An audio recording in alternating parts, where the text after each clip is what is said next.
নদিয়ার চাকদাহ ঘোড়া স্ট্যান্ডের অবস্থা খুবই সংকটজনক। এত পরিমাণে বৃষ্টি হওয়ার কারণে এখানে জল যন্ত্রণা এবং এই জলের কারণে দোকানিরা তার দোকানপাটগুলো বসিয়েছিল খুব আনন্দের সহিত। ভেবেছিল যে লক্ষ্মী পুজোর আগের দিন তারা প্রচুর পরিমাণে লক্ষ্মী ঠাকুর বিক্রি করবে।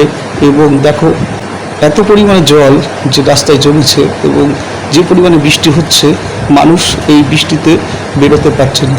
কত সুন্দর সুন্দর লক্ষ্মী প্রতিমা এখানে নিয়ে বসে আছে ভাই, কিন্তু কি করবে, বৃষ্টির কারণে মানুষজন আসছে না, তাদের বিক্রি পাটটা পুরো বন্ধ। এত কষ্টের ফলে তারা ব্যবসায়ী লস হবে হয়তো এবার, কারণ যে হারে বৃষ্টি হচ্ছে। সামনে দেখো কত সুন্দর ধান রেখে দেওয়া হয়েছে, এত সুন্দর ধান তৈরি করে রেখেছে তারা মানুষকে দেবে বলে।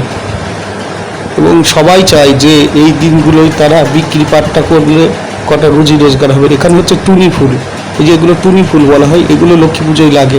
তার সঙ্গে বিভিন্ন লক্ষ্মী, এই বৃষ্টির কারণে মানুষ ঘর থেকে তো বেরোতেই পারছে না, তাদের জিনিসগুলো ভিজে যাচ্ছে।